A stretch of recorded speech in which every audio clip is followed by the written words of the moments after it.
Welcome to the Flow Tracy Money Audio Commentary. This is Owen Tracy recording. It's 3:44 p.m. That is Central Time. Today is November 21st, and today being Friday, it's the big picture, long-term audio and video for the various different asset classes.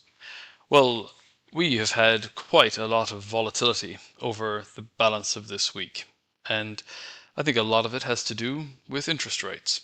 And we obviously had a couple of major earnings events like Nvidia, which was better than expected, but that did not stop the volatility. Then some of Nvidia's customers fell more than Nvidia did.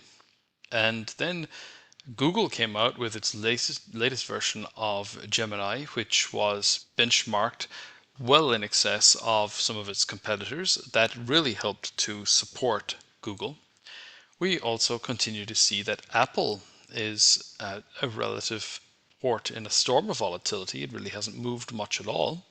And a lot of that has to do with the fact that it has pretty much sidestepped the race to become the leader in the build out of AI architecture.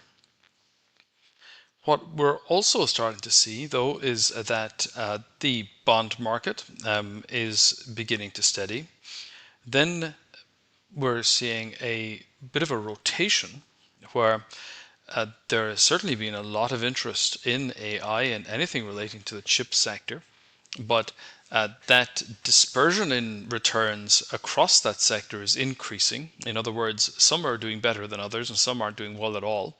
And we are then starting to see much more interest in more defensive sectors, and particularly anything that is growthy with defensive characteristics is starting to really gather attention right now.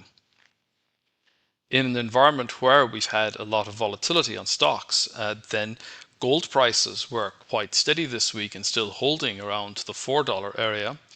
Then silver is still holding around the $50 area.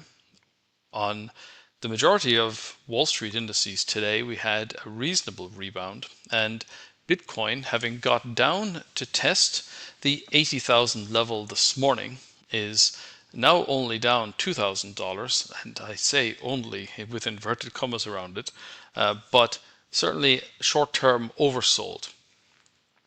And the people that have really staked their careers on being bulls of Bitcoin are starting to come out and issue very bullish forecasts. So certainly the buy the dip sort of mentality among the faithful is still